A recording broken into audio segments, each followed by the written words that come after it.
Welcome to Tectonic Shift, presented by the League Digest. In this series, we follow Tectonic through their journey in the OPL, showing off highlights from their games, then jumping into a one-on-one interview with one of the members of the team. This week, we watched Tectonic fight for their place in the OPL as they battle it out against Avant Gaming in the Promotion Relegation series. Gets the two-man ultimate himself, he's popping off, he's going 1v4, and by God, he's winning! Braideth on the back end of this team fight, carrying his team. Then we move on to an interview with Tectonic's team manager, Keshia. We find out how she became a manager, her opinions and advice for women in esports, and her crazy story from managing our Tectonic boys. I played League because I had fun. It was there for a really important time in my life, like when I was very, very ill, like about 5-6 years ago. And it was like, I was sort of like bedridden and couldn't leave the house. So I made all my friends through League, and that— I'm Sushix, welcome to Tectonic Shift, let's just jump straight into it.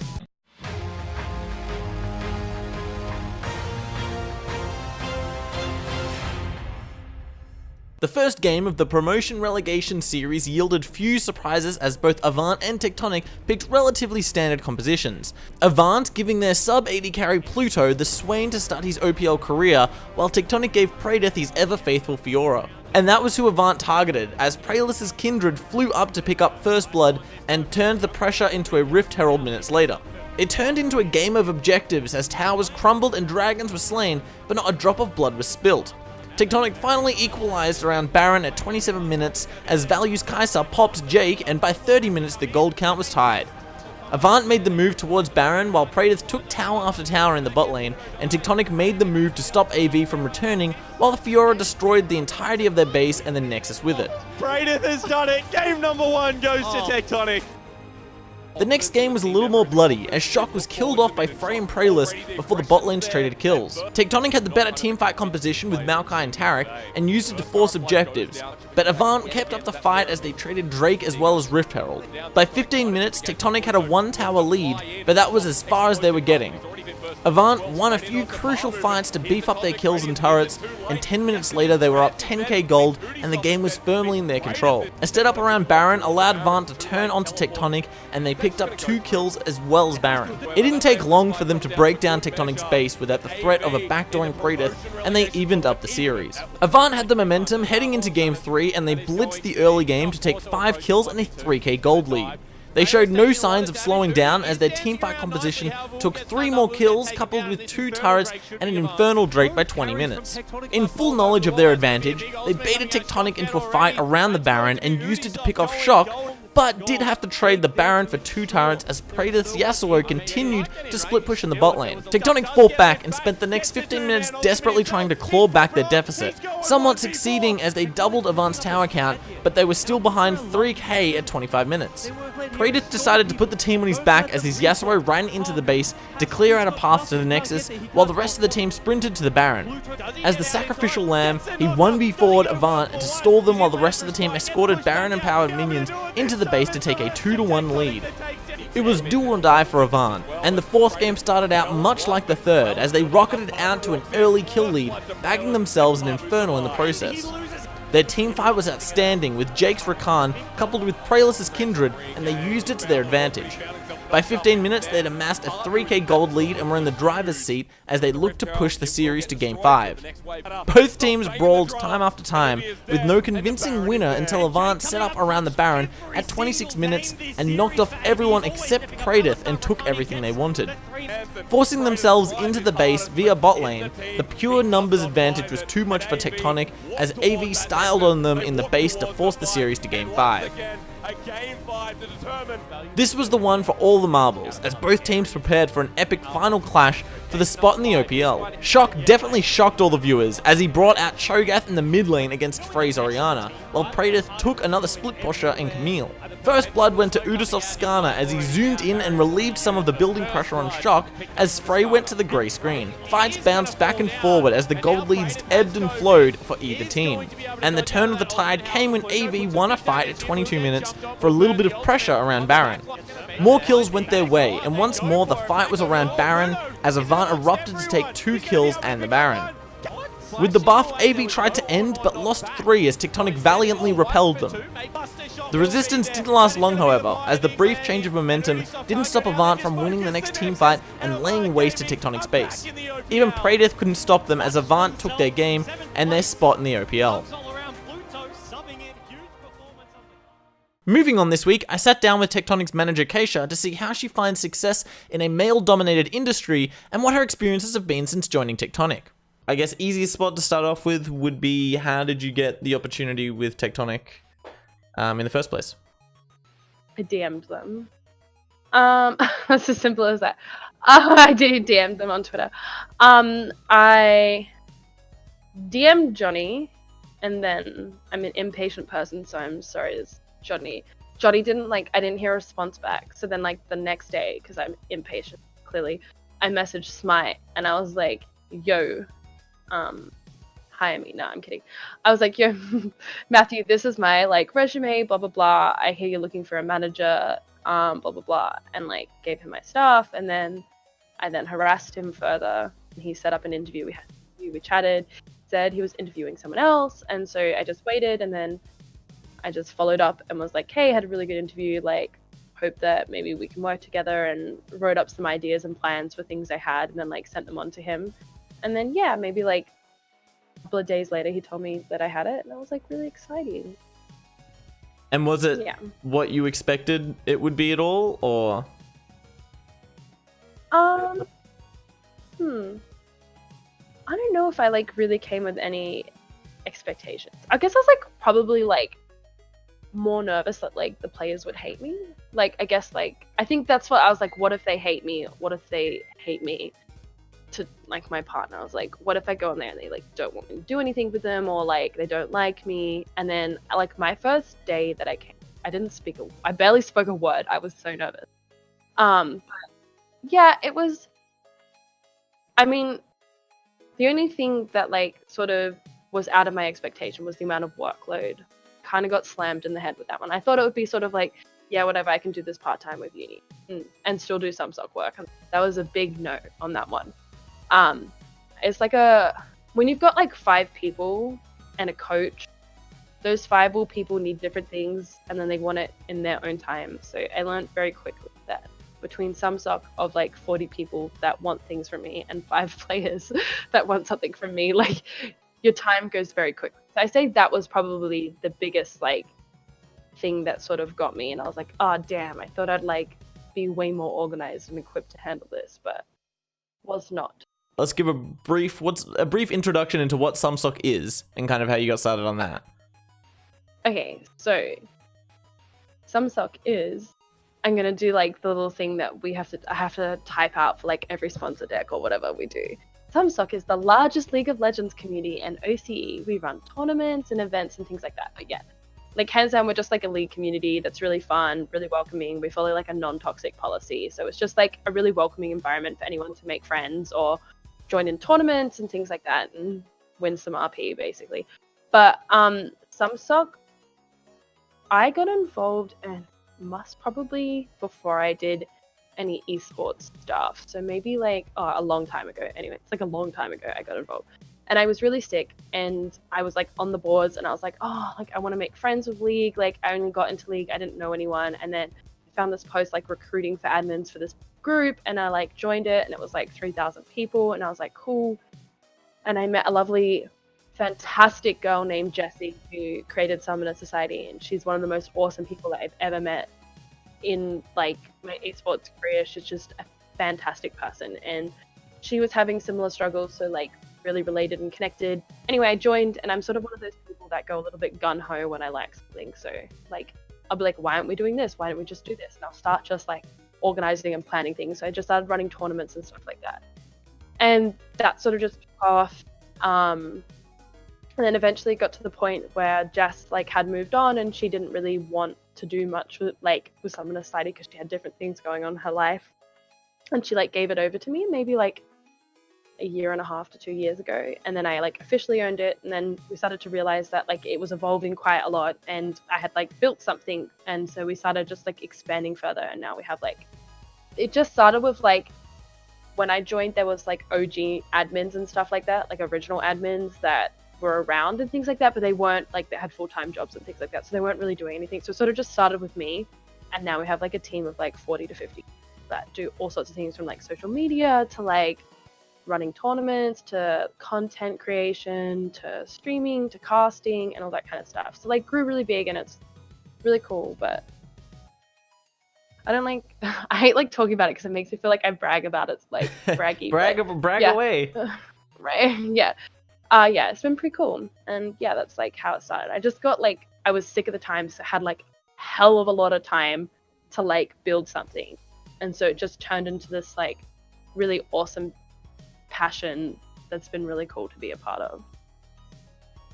So moving on, what was a day like as the manager of Tectonic? I guess like some days you just like at the start, like there were like really quiet days, and then days where like if you had to resolve an issue, God, that would take, because you're like going back and forth all the time, and if there's like multiple parties and you're like messaging them and then you're messaging someone else and then you're messaging another person trying to resolve an issue, that takes a long time when it's online, especially if like one party, like you just can't go and see them, so it just makes the process longer. But it was mostly when we had to do player swaps that took a lot of time, and because I was new, doing player swaps weren't easy for me because I didn't have the experience to sort of just know this is what I did, bam bam bam bam bam, and did it. It was like messaging a manager friend and being like, God, I have to do this, like what do I need to do? And they'll be like, here's the form, do this, this is how you contact. And I'd like message right, and you know, if you message right with a question, they have to still take time to answer back as well in their own time, because you know they're busy as well. So it just takes a lot of back and forth to sort of learn a new task, and then once you've got it, it's quite fast. But like player swaps, and because we ended up doing 2 and a coach, like, and then when Johnny left the org, I had to interview coaches and stuff like that. So those were like the 3 most time consuming things ever, especially when there's a time limit. It was always like roster lock, it's like 5 days after OPL day, so you've got like a short amount of time to like bargain, paperwork, get the player in, take him for player photos, get his equipment, sort him out, and then just like be really fast about it. That was like took up a lot of time. Yeah. Okay, and what's been the most rewarding part of being a part of Tectonic this past year? What's like the best memory you have from the year?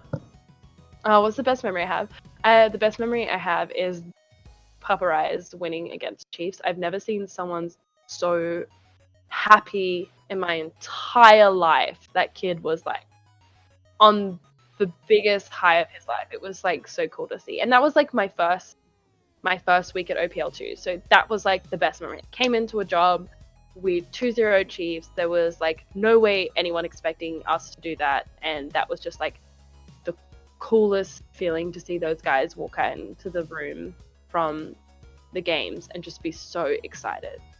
And that was really cool. When the players, like, and you can see it in their eyes, that's like one of the best things that's happened. That's really cool.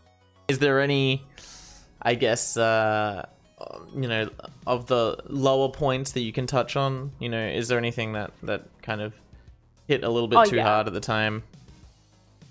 Yeah, getting rid of, not getting rid of, but when Dan and Sybil was benched, that was pretty shitty. That's not something you ever want to do. Like this is why I try to keep like work and friends. Like it's really hard to make this balance when you're working with someone, like having to be like, hey, yeah, you're benched. Like that's never nice. And when Johnny left, that was pretty sad because I quite like Johnny as a person.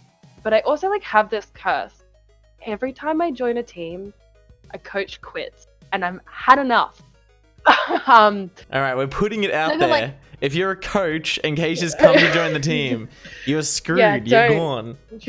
You're gone. I don't even know what it is. It's just like they always just quit on me, and it's just like it's always just been like, never like been like. Of course, this sounds of it. It's never been me. It's just been like, I've just always come in the wrong times, and it's just now lined up like 3 times in a row. I've joined an org and a coach has quit. But yeah, I think they were like, because they're like your friends. Like I think.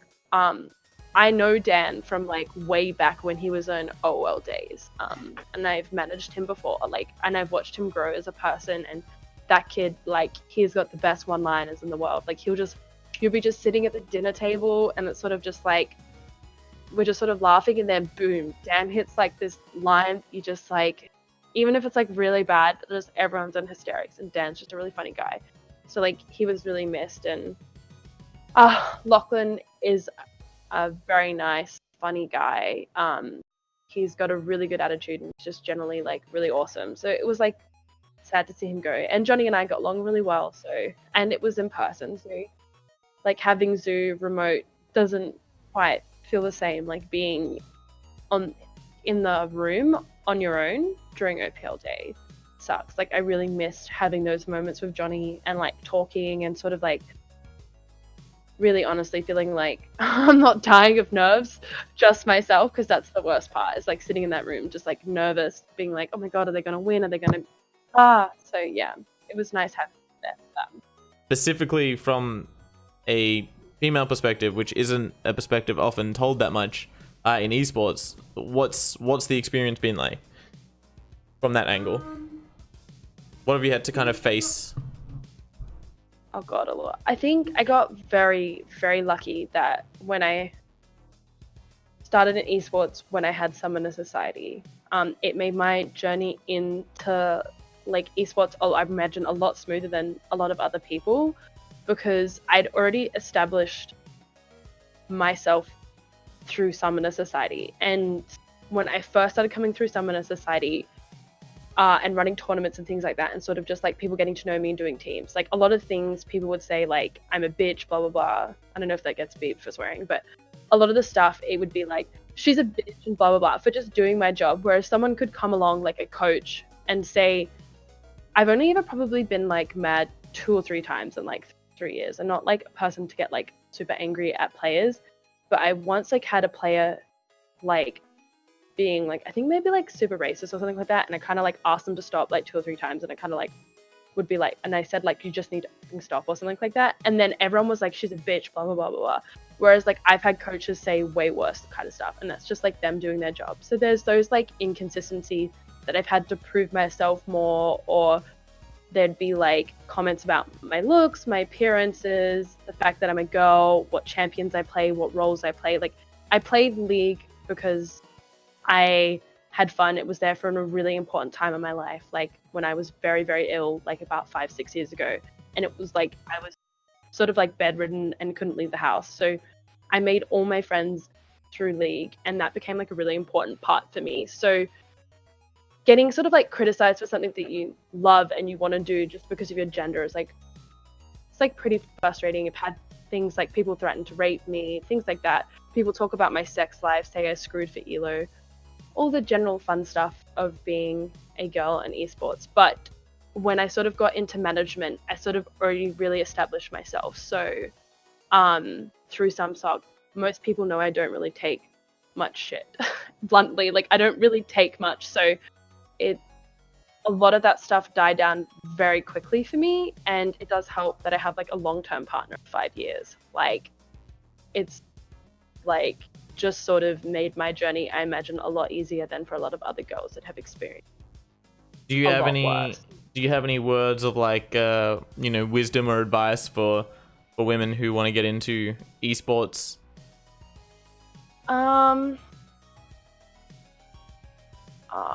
Just like, be yourself. Like, at the end of the day, I've always kind of lived by the fact that like, it doesn't really, like, when people act in that kind of way, it generally means they're going through their own crap. Like, if someone's going out and like when I got Diamond 5 in League, people were like people I didn't even know were like talking about it. And the fact that someone else was so intimidated by me getting Diamond 5 is just so beyond me. But it's about them and not you. And you're just gonna like brush it off. You're just gonna be like, if someone is that low in their life that they need to talk and find like the only thing to pick on you is their gender, or they feel like that picking on your gender is gonna hurt you more than just, I don't know, if they find your gender to pick on, then that's kind of just a shitty person, and they're not someone you need. But you will find people in the community that are really amazing, solid, great people, and the best thing to just do is don't listen to anyone else about who everyone is in esports. People like get shitted off about the silliest things, and they say that they hate people and all that kind of stuff. Just make your own opinions, and the people that treat you well, like, stick by them, because they're going to be like great. And there are heaps of people in esports that are great. There's like a few bad eggs. Oh yeah, I'll say like thanks to Tectonic, it's been really awesome experience. I've enjoyed pretty much sounds like I've not enjoyed. I've enjoyed everyone that I have worked with and had the pleasure of working with. The split's been really crazy, insane. It taught me so much personally and professionally, and where I sort of want to grow next year and improve and change, and I'm really excited for that. But yeah, I would probably like to thank John. John's really awesome guy. Really had the pleasure of working with. We got along really well, so it made the experience just really easy. Matt's really awesome guy too. The players are awesome. I'm gonna miss them, so I'm gonna miss you guys, even though I know I don't show much emotion. I'm not soulless, I promise. I'll miss them a lot, especially just like the random DMs I'll get from them about just stuff that they don't really need my help with, but I do anyway. It's like a mum, so I'll miss them, and I'll miss their jokes mostly. I miss you guys. That's sadness, but I know you guys are gonna go and do great things, and your careers are definitely not over. And don't worry, and don't be scared of that. And I'll vouch for you, and I'll always cheer you on. Sebi, you rock, kiddo. Nathan, you rock. Toby, you rock. You've been like my rock, so that's been really awesome. Yeah.